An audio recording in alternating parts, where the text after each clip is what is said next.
Hey gang, I'm Will. And Chase is who I am, and welcome back to That's Just WAC.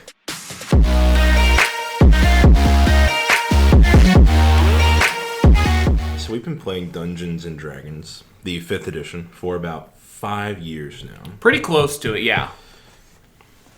We've both DM'd a lot. Had a total of 6 or 7 campaigns. I actually think it's probably a bit more now. Is it more? Considering the 2 we're in at the moment. Yes. But like I said, we've been dungeon masters and players a lot. We have... What all have you run? I've run 2 major campaigns. Yeah. Both of those homebrew of your own design? Yes. And I'm running my 3rd now. Because I ran Curse of Strahd, Tomb of Annihilation, and now Strixhaven. Yes, yeah. So both of us have a fair bit of experience being both DMs and players because we've both played in every campaign so far. Right. Though you did have your little break for about the first third of Waterdeep. I did, yes. But yeah, we've played several campaigns, several characters, taking a gander at various different classes. But the point of today's video is that 5 years ago, mistakes were made. Mistakes were made. We have since learned from these mistakes. We've grown as people and as players. And we're not who we used to be. No, we are no longer who we used to be. We've also grown physically. My grandmother claims that I've grown 2 inches in the past 5 years. I do not believe her. I know I've grown within the past 5 years, but not in the directions I've wanted to always. And hair has grown. True. Feet have grown. I've grown more chest hair since the 3 I had at 2018. I think I'm about the same. Nice. Same chest hair? I don't know. I don't have pictures of me shirtless from 2018. I do. I have pinpointed these several mistakes for our first campaign. So we're going to be talking about what went wrong for the first full-length campaign we ever played, and that was run by you back in the day, and that campaign was... It was simply known as The King's Quest. Title is pretty self-explanatory, but to give a brief synopsis, our players, we had 4 at the time, entered first a contest tournament setup. Tournament, I think. And they were thrown together at the beginning of this tournament, and they went through and eventually were summoned by the king, who was 100% based on the Macho Man Randy Savage. Simply known as King Randall Savage. They were summoned to go on this big epic quest by him to track down the evil BBEG of the campaign, and take down his 4 generals, so to speak. And what was that villain's name? Oh gosh, I don't remember his first name. I just remember that the title he went by was Omega, for an sense of two forces pitted against each other. The Alpha being King Savage, and the Omega being simply what he became known as Omega. And in the same way that the King was based on the Macho Man Randy Savage, Omega was based on Kenny Omega? Correct. I'm surprised that you remember that. This was back when you were really big into your wrestling phase, because I specifically remember that final general was your favorite female wrestler. It was, yes, and I'm just surprised you. But our first mistake, what I'm calling mistake 0, we didn't have a session 0. And session 0, for those who aren't fully aware of how D&D goes, session 0 is what is referred to as kind of the first meeting of the group. The dungeon master will lay out, hey, here's the campaign you're playing in, here's some tweaks I'm making, here's some house rules that I have for the table. Mm-hmm. And this is where players can give their feedback or raise any concerns of like things that might be covered in the campaign, and introduce their character to the rest of the group. And then there might be some light role play at the end to then set up session 1. It's a very helpful tool if you don't use it in your home D&D group. It really lets you get to know your other players or dungeon master if you're not super familiar with each other. Like you said, laying out those homebrew rules can be really helpful because not every group plays the same way. You're going to have differences in your group, whether you like to use crits deal full damage and then a roll, or twice as many dice as is raw, or if you have different rules when it comes to multi-classing or whatever. Sure. It just helps you figure out how the campaign's going to go in terms of function. Right. But it also helps in terms of setting boundaries. So a lot of times a great thing to talk about is what is and is not going to happen in this campaign. So your dungeon master can lay out if he very specifically doesn't want sexual content in the game. Mm-hmm. It allows the players to go in with that knowledge. Or if one of the players has an issue, say, hey, I've got a real issue with, like, fear of spiders. Can we be cautious about any encounters with, like, giant spiders so that I don't, like, have a nervous breakdown when that happens?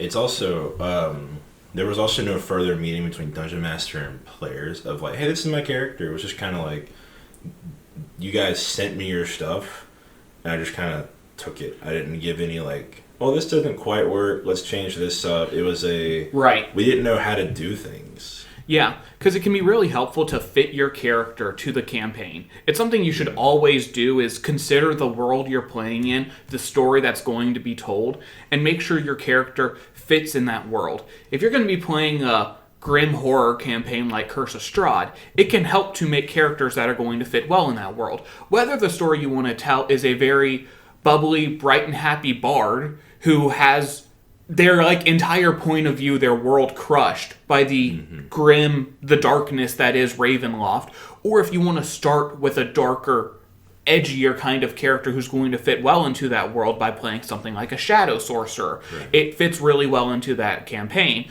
and it helps build your characters in that way. But yeah, we were completely lacking any feedback on what that world looked like, and we certainly didn't know what the other people were going to be playing until we got to that first session. Right. And, you know, kind of like what you were saying, it does always help to fit your character to the campaign. Like, Pimbleduck, the Goblin Bard, probably should not be a Curse of Strahd character. However, Pimbleduck... How dare you diss Pimbleduck? However, that was my favorite character, and you're gonna diss him like that? However, Pimbleduck, the Bard, would fit great in something like Wild by Witchlight. That's true. Yes, Pimbleduck is, unfortunately, not real. None of us have ever played Pimbleduck. No. He's just a concept. But I'm adding him to my Google Doc of character concepts right now. The actual first, like, real mistake that I would say we had was we had the wrong Dungeon Master. Really? Yes. Typically, for again, those who aren't aware of how tabletop role-playing systems go, the person who knows the most usually should run the game. It's not a, like, law, but it is a common held belief. And again, none of us had been exposed to the world of tabletop role-playing games or Dungeons and Dragons as a whole yet. True. And so we were kind of just, in a lot, I would say 3 out of 5 of us were just kind of learning the rules as they came up in combat. Pretty much, yeah. Like, I developed a general sense of what things could do. Maybe not classes necessarily at this point, just because I jumped right into dungeon mastering. Right. I had a grip on how to do, you know, attack rolls, saving throws, spells, and it was. So I learned all that from the side of the monster stat blocks. Right. But yeah, I would say our first mistake was the wrong dungeon master. I think that can make some sense. Now, King's Quest as a campaign was a creation of yours. Yeah. So it's something that I couldn't have really run well on my own. But I think for, like, first campaign, I could see the logic behind having, like, that most experienced person running something to start us off. Mistake 2. Now, it's, again, the 3 books that people say you need to start D&D are, like, the Player's Handbook, Xanathar's or Tasha's, and the Dungeon Master's Guide. I mean, I would have figured the Monster Manual would have been in there. Those would have been the 3. We'll get to that. I made it through. Go for it. I made it through most of King's Quest without the Monster Manual. We didn't get it till about halfway through. Wait, hold on. We didn't? No, we did not.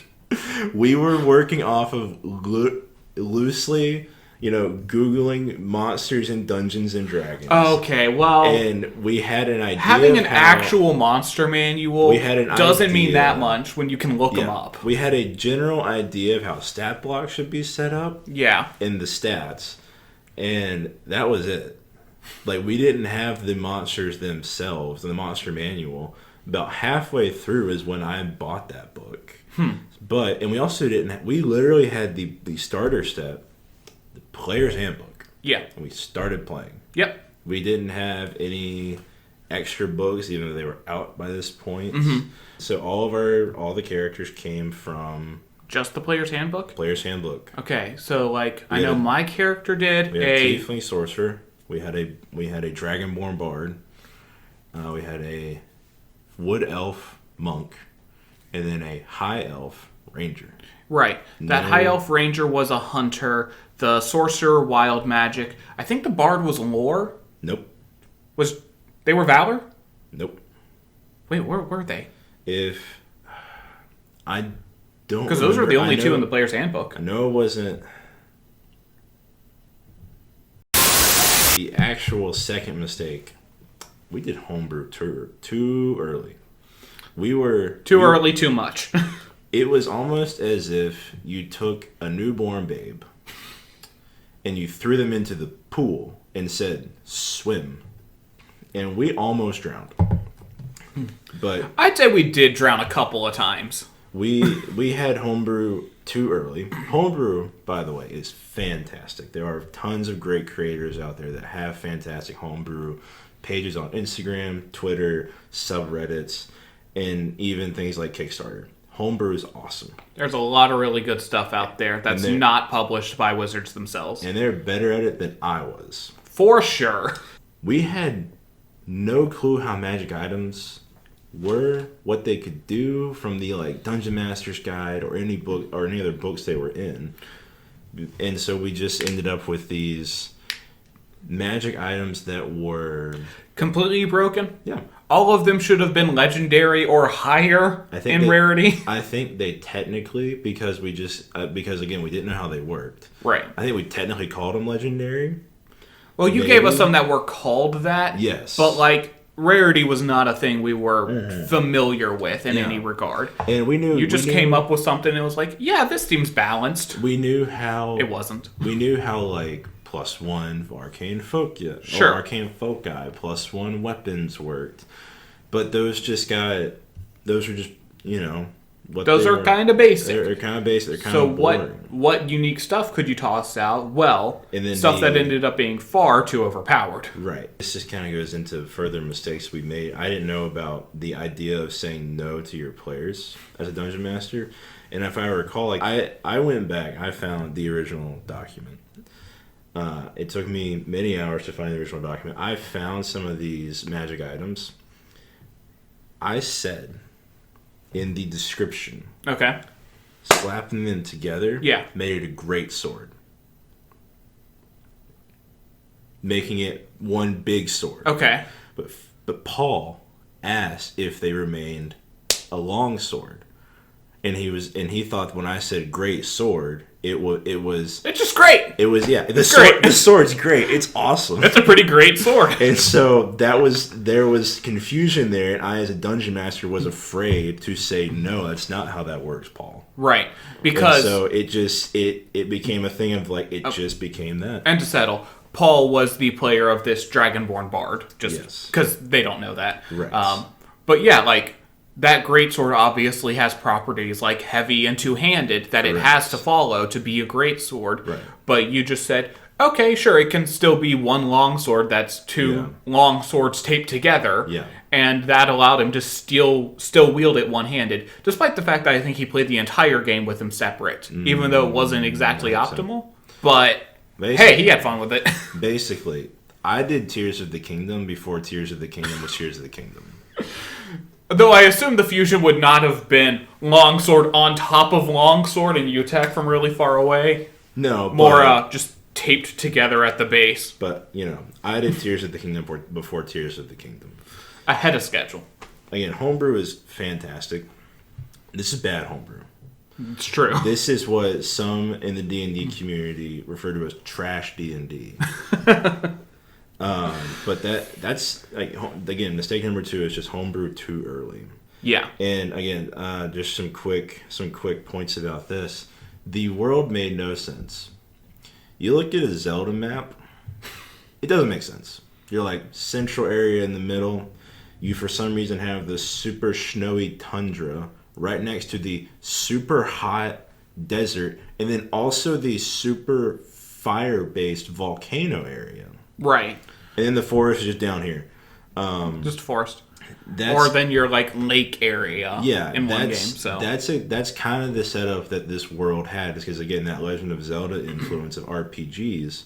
And so the structure of this world made little to no sense. It was basically a 5-quadranted world with your big town in the center, and then going around, we had a snowy mountain was the first area we hit. Yes. Then a dark, shrouded forest. Yep. Then we had was it lake or ocean side? It was a lake. Lake, because there was this town built on like the side of a waterfall, so it was like structured up on a cliff, which just was a cool design choice. And there were all the unique shark people you'd homebrewed as a race. None of y'all played the shark people. Well, again, that would have been like an interesting thing to introduce in Session 0. By the way, here's a race you can play if you want to play a shark folk. Just reducing that amount of homebrew a little bit was probably not a bad thing. And then we ended in the fiery volcano area. Mistake number 3, which we already kind of got into. We all got stuff wrong. All of us. Players got stuff wrong. I got stuff wrong. Rules were hardly known. The Ranger horribly miscalculated his armor class, so the only way I could hit him was to bullcrap it and say I crit sometimes. This means he got crit a lot. But with D10 hit dice, he never really went down. And this became a problem. He saw, oh cool, I add my proficiency bonus to my armor class. So for the entirety of the campaign, up until about 3/4 of the way through, 3/4 or so, when we looked at his armor class and said, that shouldn't be possible, what's going on? We found out he'd just been adding his proficiency bonus to his armor class the whole time. If something sounds sus, always check the PHP or whatever book it comes from. So it did not take us long to get into multi-classing as a concept. We were very intrigued by the idea of taking some of this power set, some of this power set, and what can you do when you stick them together. So we mentioned that Aaron, the monk player, multi-classed in the rogue, and he kept a decent balance, a bit more on the monk side, but he had those rogue levels to support. If I remember, we went to level 20. Yes. Also, another mistake was we went too far. I mean, it was fun for the first campaign to go all the way from level 1 to 20. It just makes us sad now when any campaign we do doesn't get to level 20, which is most of them. Because most of us as DMs aren't really wanting to get to the point where our characters are that powerful. Now, it's fun to be able to play those powerful characters, but it is harder to balance the game at that point. But this game was already unbalanced, so we didn't really notice. Our bard, Paul, ended up taking 10 fighter levels, which means that his character was 10 bard, 10 fighter. At that point, you really can't call him a bard because there wasn't more bard levels. It was fighter. Let me ask you, when do you remember him casting spells other than Cloud of Daggers and putting it on the enemy? It was extremely uncommon. Yeah. One thing we did have is I don't remember if he was Lore or Valor. It was probably one of those two. Valor Bard gets an extra attack at level 6. So I think it sounds right that he was Valor, because we did not follow the proper multi-classing rule of extra attacks don't stack unless you are fighter level 11 or higher. You can only get one, but we didn't follow that rule. So that meant with 10 fighter, 10 bard, he had the extra attack from bard Valor at level 6, and the fighter's extra attack at level 5, meaning he got 3 attacks per round with these pretty crazy weapons. This same issue applied to Lucky's player, Richard, sorry, because Richard also did a fighter multi-class. Now, he wasn't as even steady with the Bard, but he did have a fair amount of fighter levels, enough to get extra attack as well. Yeah. So he was making attack, extra attack from Ranger, extra attack from Fighter, offhand attack. Weren't they both champions? They might have been. Weren't they both champions for that expanded nice crit range? I think that was the case, yeah, because it was pretty basic, all things considered. Yeah. Neither of them had anything. Well, we also only had the PHB, so it was champion and Battlemaster or Eldritch Knight. Yeah. And neither of those characters had the intelligence to support Eldritch Knight. So, no. Yeah, they were looking at that or Battlemaster. And Battlemaster had a lot of options, which I think for new players would be intimidating, especially if it wasn't their main class. Yeah. If you're Bard and you already have spells, or you're Ranger and you already have spells, you're probably going to want to avoid that Fighter, Battlemaster. Oh, here's all these maneuvers too. Yeah, honestly, Aaron didn't get a whole lot wrong. He was a monk. He knew his thing was 10 deck armor class is 10 plus dex plus wisdom. Yep. He knew that he used dex instead of strength for unarmed strikes. Yep. He made his punches. Yeah. The biggest difficulty was the magic item that was given to him, which, again, is one that, you can make a magic item that has a property that weapon doesn't normally have. Yeah. I think the Sunblade in the Dungeon Master's Guide has... The Sunblade is also a finesse weapon, even though the longsword is normally not. Yeah. So, hey, you can attack with dex if you want to give this to a dex-based fighter or a ranger or a rogue. But, it was, Yeah, Aaron didn't get a whole lot wrong. He just took what he was given. You, however... Let me lean in real quick. Go for it. You ever want to cast 2 spells in the same turn? You can do it. There's a way. You can. Not the way he did it. Not the way I did it. Multiple times he would cast double fireball on center in the same location, or maybe on the same enemies. Multiple times, because we got to high enough level where he had multiple 3rd level spell slots. I mean, I didn't do a lot of the multi-classing. By level, not nearly as much as... You were triple classed. I was triple classed, but I wasn't 10 and 10. I went Sorcerer 17. Yeah. I got all the way to that point. Now, the reason for my multi-class is a slight side tangent. When we found out that a key NPC in the game was basically a physical incarnation of one of the gods, my character, who was a very bookish type, who had grown up basically believing that the stories he was reading about gods were some form of fiction, suddenly realized the gods are real, and decided... I need to deal with that reality. I'm going to take a cleric level. Yeah. So I took 1 level of life cleric. The reason for it being because I was concerned about our group's healing level. Because the Bard, the only one who really had a good access to healing, wasn't healing. And they were attacking with swords. Yeah. And then my other multi-class, because I had the charisma for it, was into Bard for a couple of levels. Just to get that extra healing. Little bit of healing. It was mainly going to be yo-yo healing, bring someone up when they're down, but we were fine. But I got to that level 17 sorcerer, so of course I had the spell slots for it. Now, if you don't know, in D&D 5e, there is one way to cast 2 leveled spells, so not cantrips, but 2 spells of 1st level or higher, in a single turn. And that method is by multi-classing into fighter. Action Surge gives you 1 extra action you can use, and it can be on anything. So if you have spells and Action Surge, you can cast 2 spells by using your Action Surge ability. That is really the only way you can do that.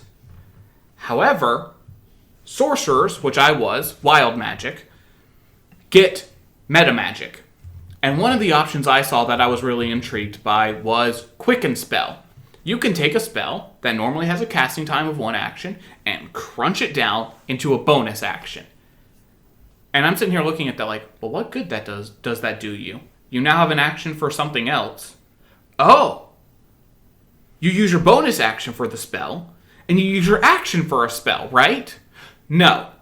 Incorrect. Poorly worded. The very specific rule in the game says that you cannot cast 2 leveled spells in a single turn. take, for instance, a level 1 cleric who has 2 spell slots. They could, technically in one turn, if this rule wasn't in place, they could cast Shield of Faith and then Cure Wounds. Because Shield of Faith is a bonus action and Cure Wounds is a full action. Right. So you could do both of those. Or if you're really trying to heal someone, Healing Word and Cure Wounds. Yeah. But that is not allowed.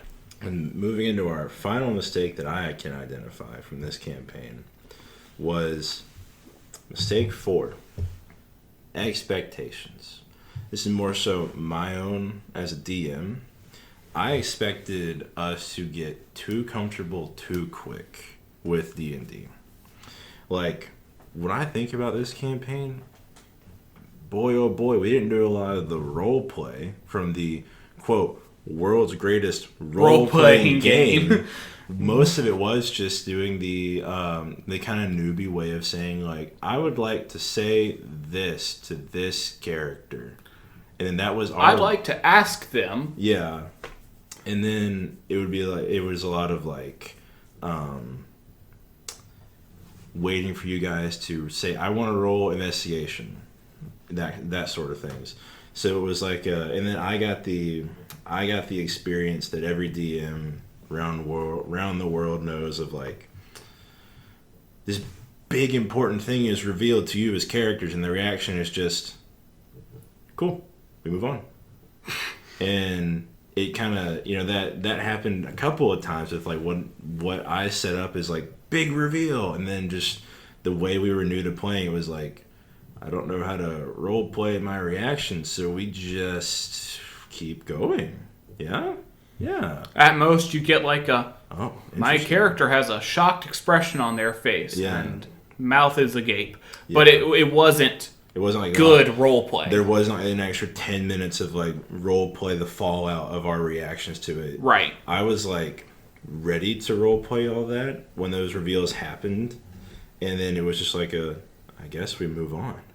It's like, what else can you do? Yeah, what else can you do but just put on a brave face and keep going? We have this information, now what? Yeah. I think we do the next thing with that information in mind. Yeah.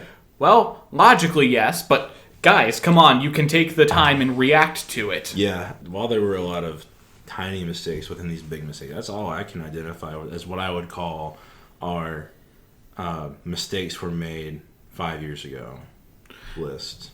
Yeah, I mean, I think that approximately summarizes it overall in terms of, like, plot hooks drawing us in. We might have not been super good on the role-playing side, but we had a lot of fun, and we enjoyed it. We kept coming back.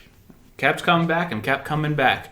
Now, that doesn't end the entire story of our mistakes. No. Because the very next campaign we started up was not me running Curse of Strahd. Well, the timeline... Curse of Strahd was technically next. Full campaign. Yes, we technically took a break for a month as I had to settle some things. Yeah. To start something. But we never went past 3 or 4 sessions.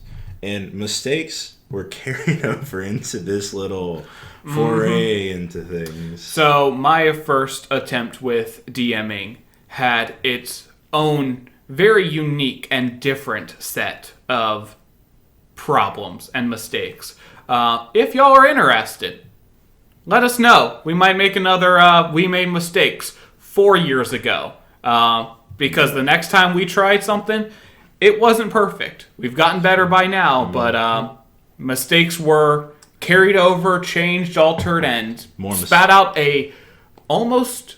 worse monster, I would say. There's a reason that campaign was never finished. More mistakes were made. So yeah, if y'all are interested, let us know. We might make another one of these talking about our mistakes. Yep. And if that's it, well, just remember, that's just WAC. See you next time.